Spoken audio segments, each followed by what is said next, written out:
Thank you, Nick, for the introduction, and thank you all for being here. I've been back to Indianola. Now this, I don't even know which time this is, but I'm glad to be here. And as you can see, I brought family. I have my son-in-law, Sushil, my daughter, Amelia, stand up. Grandson, Atticus, granddaughter, Lavinia, all right here. Son, Alex, is somewhere, and his wife, Elise, and my guys, Bruce and Bailey. Yes. Bailey's ready for the stage. Get away, dog. Yeah, he's going to do the whole thing. I want you all to know Bailey's a good boy. He's a good boy. So what we're going to do today, usually, as you know, I talk, we take some questions, and then we stay for selfies. I've been in Washington for, it feels like years, and haven't been able to get out and talk to as many folks in Iowa. So I'm afraid I'm not going to be able to stay. We're trying to get around to as many places as we can on Sunday. I can't stay and do selfies, but I have the substitute. Bailey says he'll stay and do a selfie with everyone. So we'll do our best here. You know, this is such a moment. I've been at this for a year. A little over a year ago, I declared, got in this race right here in Iowa. And in that time, we've done town halls. We've taken thousands of unfiltered questions, lots of selfies, lots of notes you've pressed into my hands. Lots of times you've stopped me on the sidewalk or out in parking lots. And I want to say thank you. Thank you for engaging, but also thank you for pushing. You ask hard questions. You pushed on ideas. You said, well, you're thinking about doing this thing. Have you thought about how it affects my family? Have you considered this other part about the place I live in and what happens there? You've pushed on questions. You've added good ideas. You have made me a better candidate, and you will make me a better president. Thank you, Iowa. Thank you. I also want to say a thank you to everybody else who got in this presidential race. Some are still in it, some are not, but every single person who jumped in the first place did it out of love for their country and a belief that they could help make it better. And I am grateful to all of them for their ideas, for their energy, for their enthusiasm, and for their dedication to our nation. Thank you. It's true. Because here's the thing. We may have had some different ideas. We may have had some different ways of going about it. But in the end, we all have one goal, and we better come together to meet that goal. We are going to beat Donald Trump. Yes. We're going to do this. All of us. All right. So I'm going to tell you a little bit about myself, a little bit about why I'm in this race, and then we'll get to the questions. So I'm sure to be able to cover what's at top of mind for you. I was born and raised out in Oklahoma. I have 3 older brothers. I was what used to be called a late in life baby. My mother always just called me the surprise. My 3 older brothers, they're all retired. They're all back in Oklahoma. To this day, they are referred to as the boys. That's to distinguish them from the surprise. Now, when the boys and I were growing up, our daddy had a lot of different jobs. He sold carpet, he sold fencing, he sold paint, he sold housewares. Daddy ended up as a janitor. My mom worked a minimum wage job at Sears. All 3 of my brothers, they didn't do college. My 3 brothers all went off to the military. And they have, it was a way to serve and also a way to get into America's middle class, a pathway into the middle class. Now me, I have known what I wanted to be since 2nd grade. Never wavered. 2nd grade, yeah, you didn't decide to what, like 4th grade? 5th grade over here, I can tell, right? I've known what I wanted to be since second grade. I wanted to be a public school teacher. Can we hear it for America's public school teachers?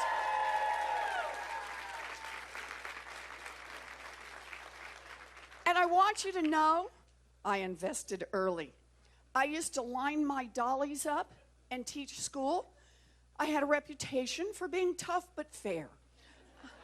It's all I ever talked about as a kid. I'm going to be a school teacher. I'm going to teach school. By the time I graduated from high school, my family didn't have the money for a college application, much less to send me off to 4 years at a university. So, like a lot of Americans, I don't have a straight path story. I have a story that has some twists and turns. So here's how my story goes. I was a high school debater and I got a scholarship to college. Woohoo! Let's hear it for the nerds. You bet. And then at 19, I fell in love, got married, and dropped out. Woohoo! Not to that guy. Yes, Bruce will be coming up in season 2. So here I am. I picked this. This is what I wanted to do. It could be a good life. But I thought it meant I'd given up the dream. I would never have the chance to be a teacher. And we're living outside Houston, and that's when I found it. A commuter college that cost $50 a semester. And for a price I could pay for on a part-time waitressing job, I was able to finish my 4-year diploma. I became a special education teacher. I have lived my dream job. Now, have we got any public school teachers in here? We got some. Over here, any more? Oh, we got some in the middle here, back in the corner, any more? Public school teachers. I'm going to need you to back me up on this. It is not a job. It is a calling. I love this work. I had 4 to 6-year-olds in special education, and I loved my babies. And I probably would still be doing that work today. But like I said, I don't have a straight path story. By the end of the first year, I was visibly pregnant. And the principal did what principals did in those days. Wished me luck and hired someone else for the job. So, there I am. We're living in New Jersey by now. I'm at home. I got a baby. Can't get a job. And I got to do something. I got to do something, so I will go to law school.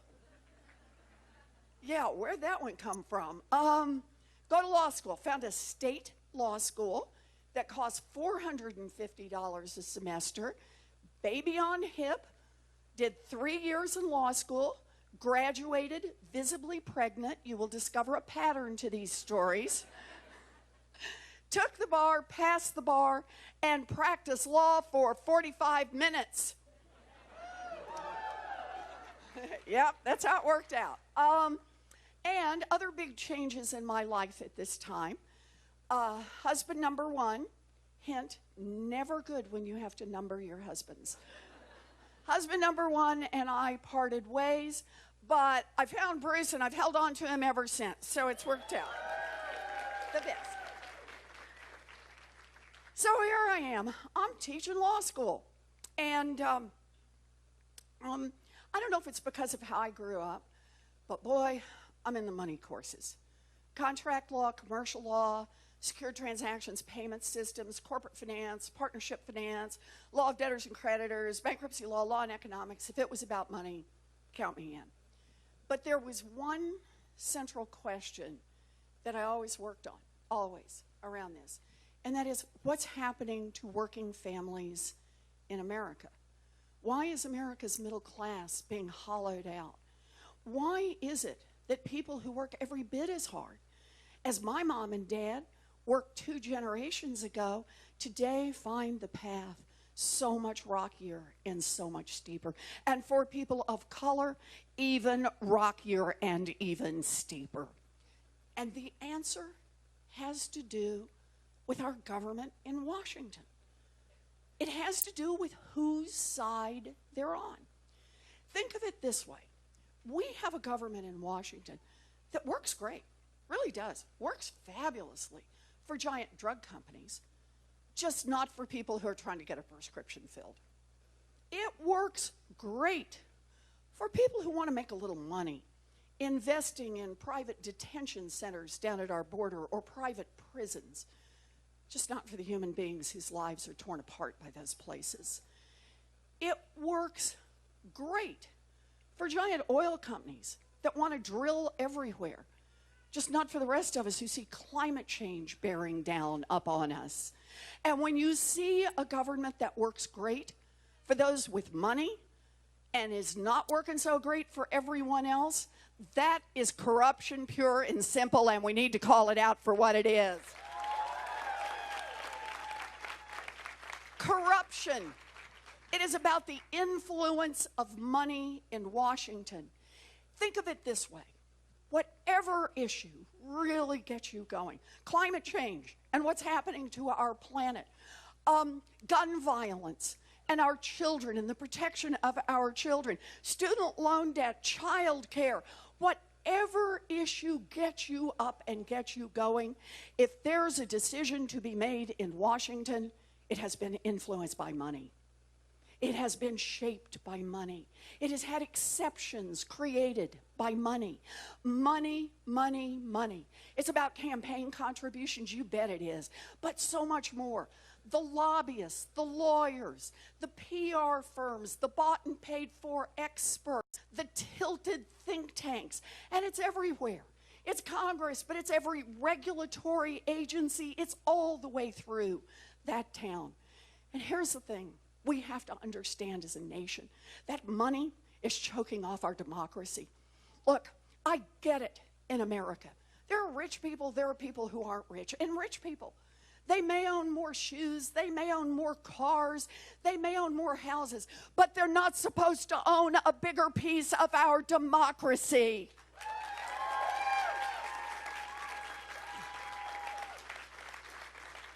If we want to change that, we're not going to be able to do it with just a little nibble around the edge, one little statute over here, a couple of regulations over there. No, we want to beat back the influence of money. We want to save our democracy. We want to save our country. It's going to take big structural change. And I got a plan for that. So, I've got the biggest anti-corruption plan since Watergate, yes.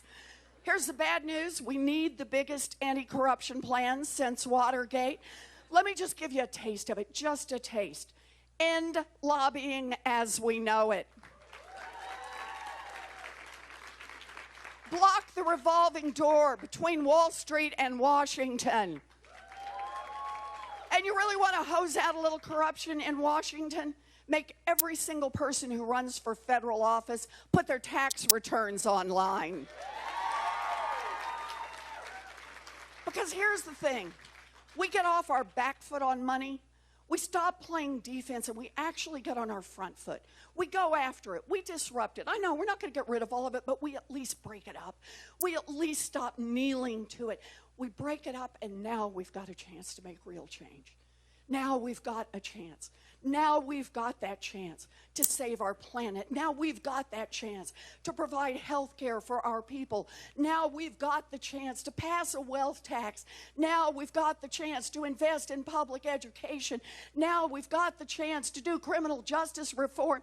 Now we've got the chance to do the things we need to do to build an America that doesn't just work for those at the top, but that works for everyone. That's why I'm in this fight. Thank you.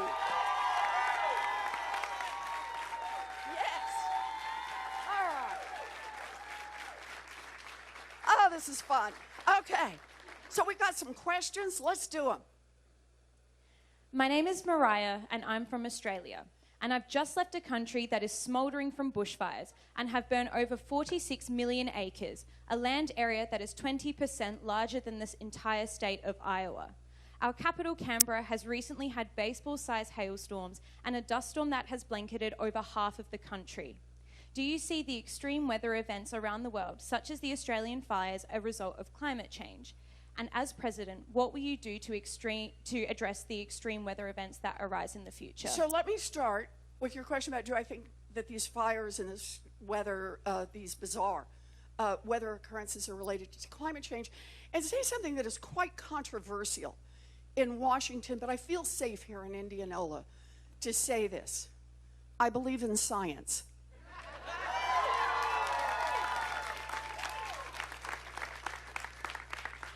Climate change threatens every living thing on our planet.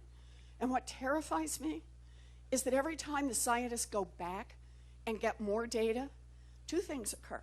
They say the problem is worse than we thought, and we have less time than we thought. So we are now at a moment where we need to be fighting back against climate change. And it's not my plan versus your plan. It's how many plans can we put out there and find the ones that work best. So let me just do a few highlights, because I got a bunch of pieces to this. You wouldn't be surprised. But let me do a few. First, I will do everything a president can do. Oh, I love saying this. All by herself.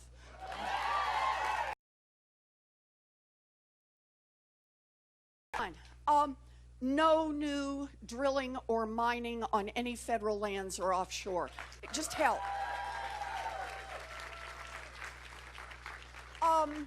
Use the regulatory arm. This is something Jay Inslee really pulled me into. Good man. Jay made the point that we could put regulations in place. We already have the tools to do this, so that all new building homes or commercial buildings have to have zero carbon footprint by 2028. All new cars and light-duty trucks, zero carbon footprint by 2030. All electric production, zero carbon footprint by 2035. Those three areas account for 70% of our carbon footprint. So pick up our regulatory tools and let's start moving. Let me give you one more. We need to make it possible for our farmers to be on the front line in the fight against climate change. Washington can be a good partner to putting money on the table so our independent farms, so our family farms can engage in sustainable farming practices. They can be the ones helping us with carbon capture. They can help us lead the fight. We should take advantage of that. One more. We talk about a Green New Deal. I'm all in, but I want to add to it. We also need a Blue New Deal. We've got to preserve our oceans. Yep. Okay, and I'll do one more quick one. I know, but think about this. I started with science and the importance of science here. And think about it this way. Way we're going to deal with this, our one hope is that we innovate our way out of it. We invest enough in science, in research, in development. I have a proposal for a tenfold increase. And then we say, let's make this an opportunity. American taxpayers are going to do what we do best. We're going to invest in innovation, and then anybody can build what comes out of that, but you got to build it right here in the United States of America. American taxpayers pay for the research. American taxpayers are going to get those jobs. Best estimate is we have an upcoming $23 trillion worldwide market for green. We'll produce over 1 million new good manufacturing jobs right here in America. That's how we're going to attack this problem. But let me take you back to where I started this. Anybody wants to talk to you about climate change, they got a lot of good plans, yay. But unless you're willing to attack the corruption head on, unless you're willing to take on the oil industry, unless you're willing to take on the big polluters, unless you're willing to fight corruption and the influence of money and lobbying, I tell you where we're going to be.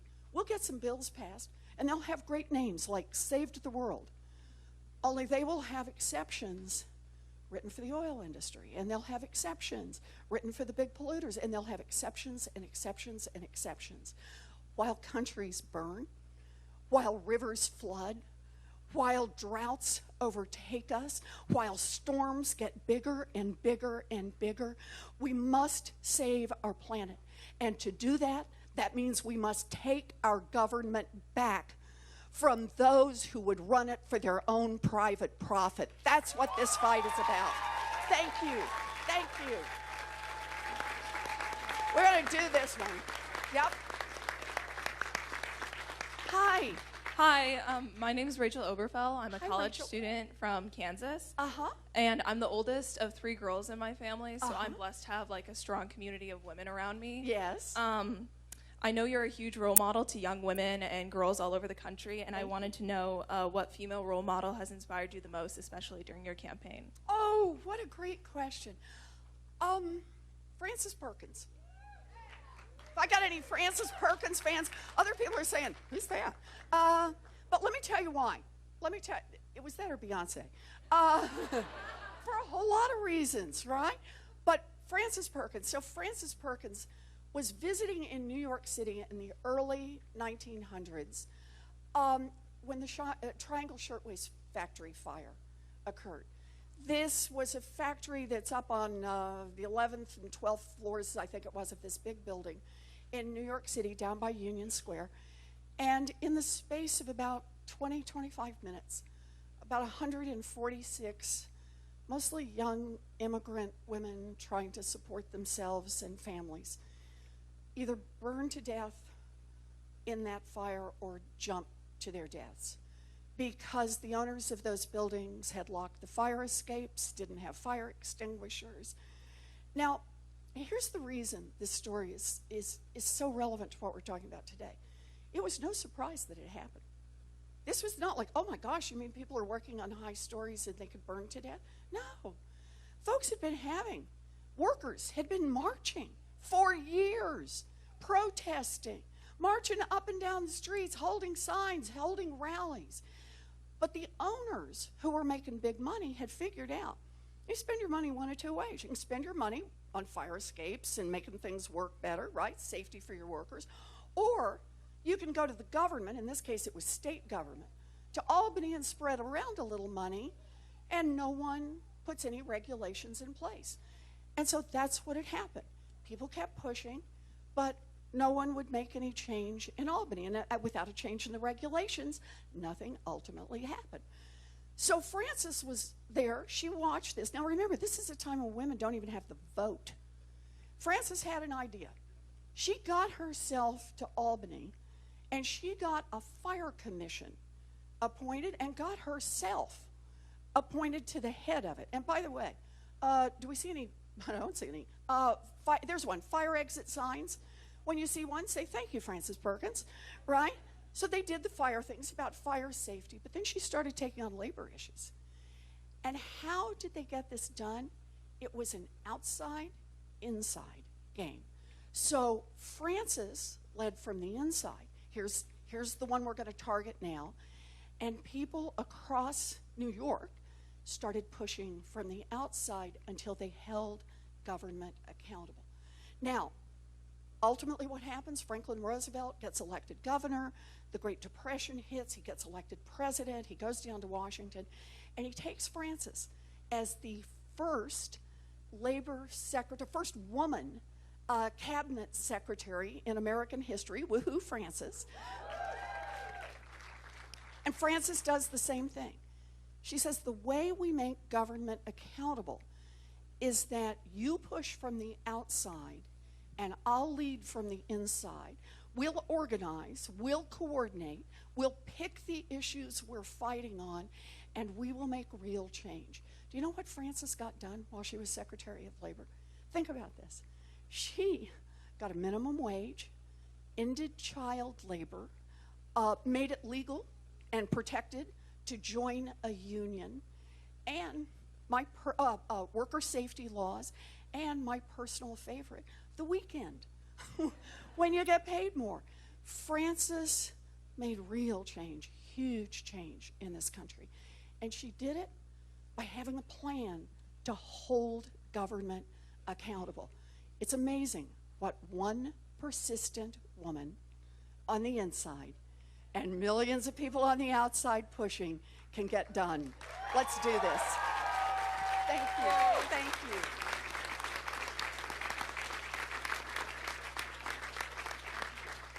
Hi.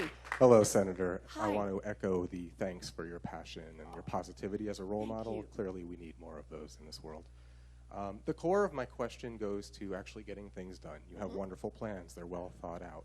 You have identified corruption as a key blocker to Yep. those plans. But we live in a world where 90% of people support gun control or background checks. We live in a world can't where get a vote. 70% of people want to call witnesses, and as you yourself know, on Friday we didn't get that vote.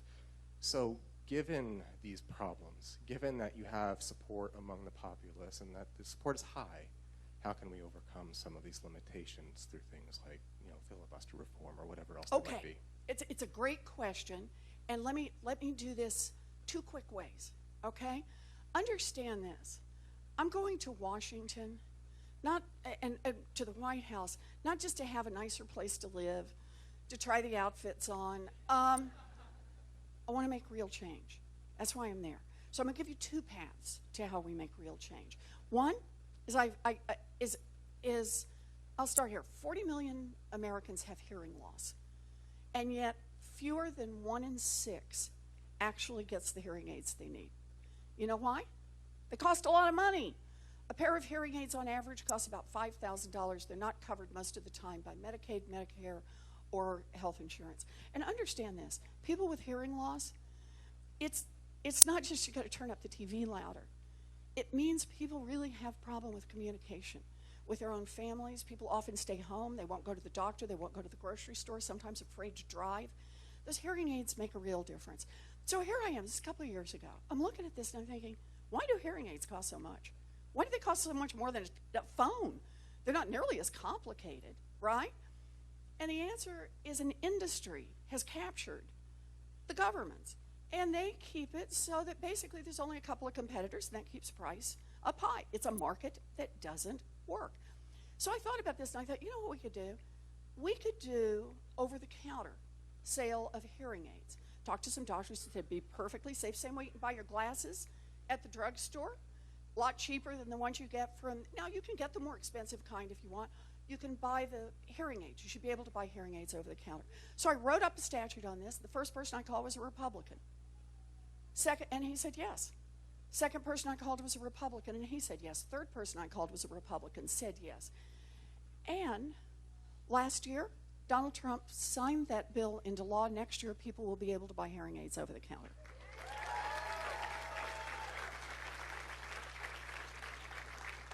I start there to say there are things we can do out of the limelight, out of the headlines, to move this government to work for the people. It's not always easy, but we can do it. That's part of it.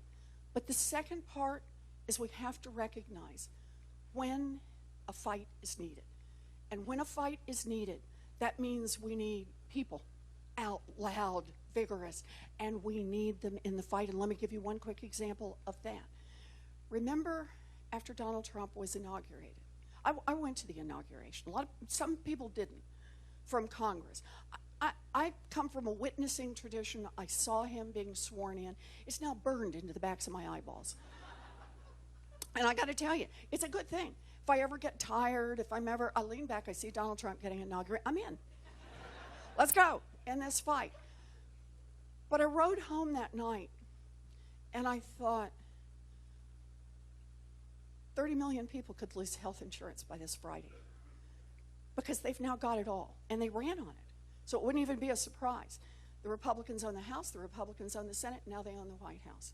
And they have run on repealing the Affordable Care Act for everyone. I then stood a few weeks later and watched as the House of Representatives voted, every single Republican, voted to take away health care from tens of millions of Americans. This is the part that got me. And then they high-fived each other at the end. What kind of people high-five over taking away health care from folks? But that's what they did. High-five, broke out the brewskis, big celebration. And then it came to the Senate. We didn't have the votes in the Senate. We were behind we didn't have them. We just didn't have them. They had the votes to repeal health care, and Donald Trump was going to sign that bill into law. So what happened between when Donald Trump was inaugurated, and I thought we were going to lose health care by the end of the week, and that following August? And the answer is you. You made your voices heard. People called, people wrote, people came in, people were in the streets. The littlest lobbyists, these are the children with complex medical needs. Their mamas and daddies brought them to the Capitol, got right in the face of Republican senators and said, this is the face of healthcare in America. These are the children who are depending, whose lives depend on healthcare coverage. People got in that fight, and I stood there when the ultimate vote was 51-49 to save healthcare for 35 million Americans.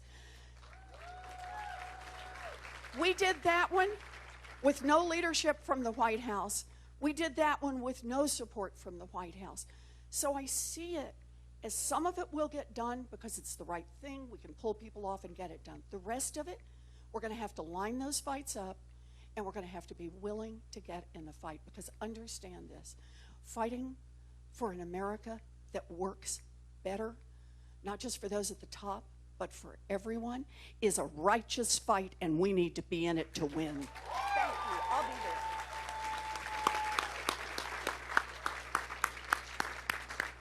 Hi. Hi, how are you? I'm good. How are you? I am great. My name is Grace. I live in Des Moines.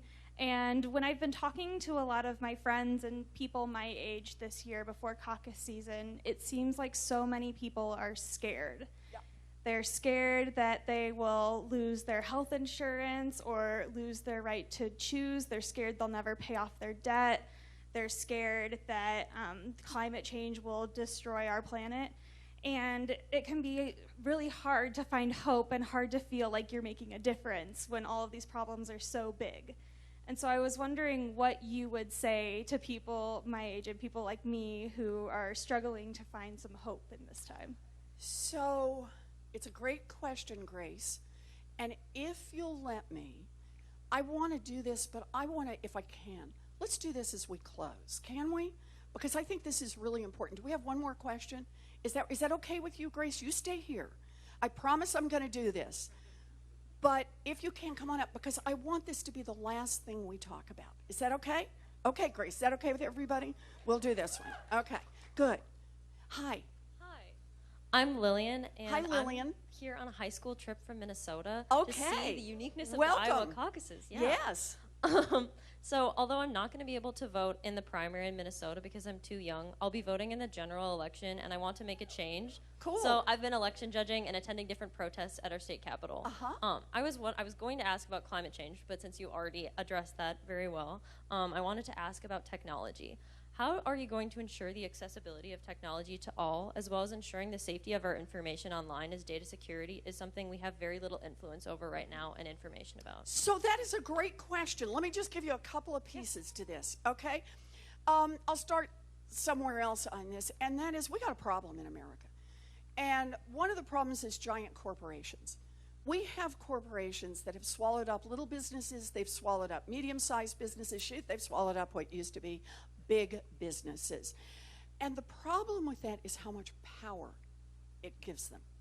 It gives them power over their employees, it gives them power over their customers, it gives them power over their communities, and it gives them power over our federal government. We need a president who has the courage to enforce our antitrust laws and break up these giants. And yes, big tech, I'm looking at you. And big ag, I'm looking at you too. So part of this is we really have to focus on this concentration of power and how to break this up, because we get more competition. Think of it this way. Think of it with Amazon. Right now, Amazon does two things. Runs a platform, right, where you can buy a coffee maker, you can buy whatever you want. Buyers and sellers meet on that platform, right? But the second thing it does is it collects information from every shopper, from every little business, and from every transaction.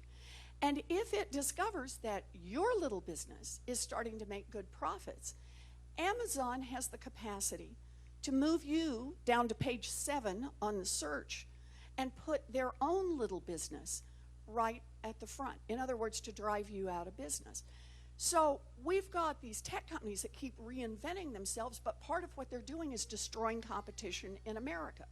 So my view with Amazon, you can run the platform, that is, you can be an umpire, or you can have a team in the game. You can have your own small business. But you can't do both at the same time. We need to break these tech guys apart.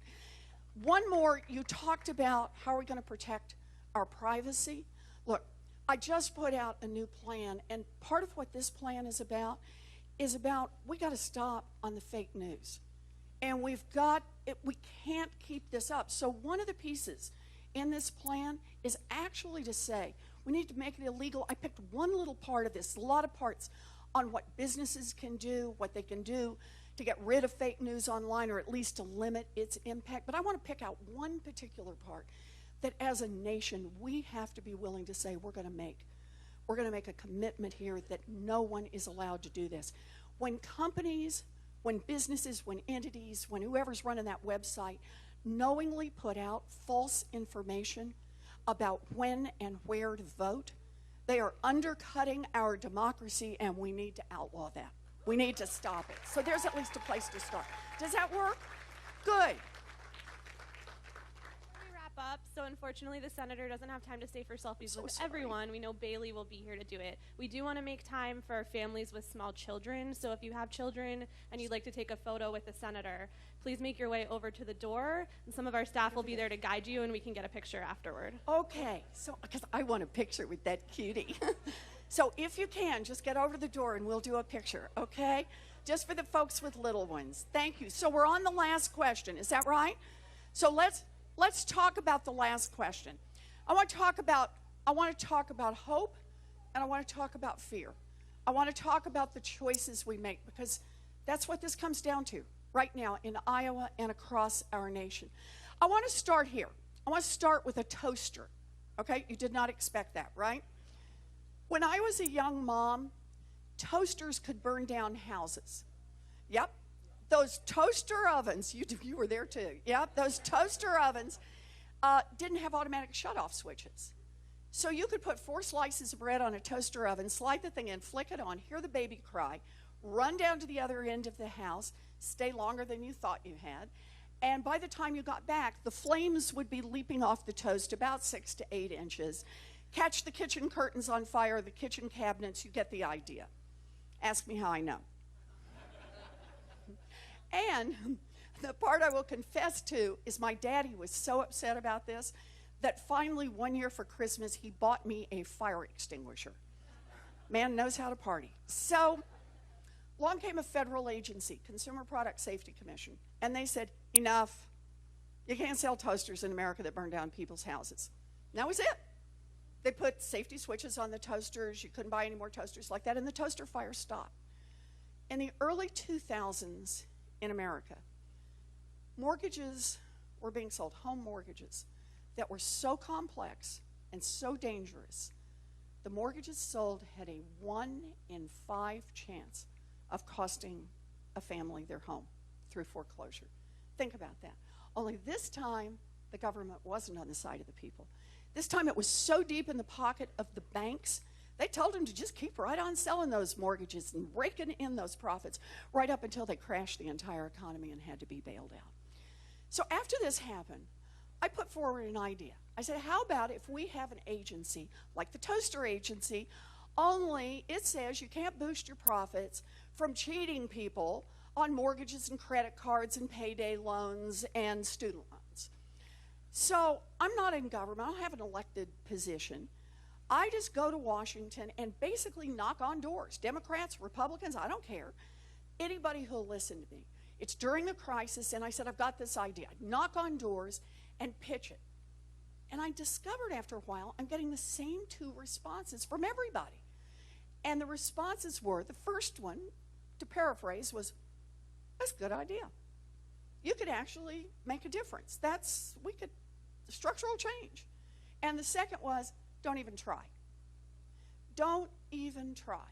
Because you'll be up against the big banks, you'll be up against the big donors, you'll be up against Wall Street, you'll be up against all of the Republicans, you'll be up against half the Democrats. You'll never get it done. I get it. Big structural change is hard. But it was also the right thing to do. So we took it on. We took on the banks. We took on Wall Street. We took on the big donors.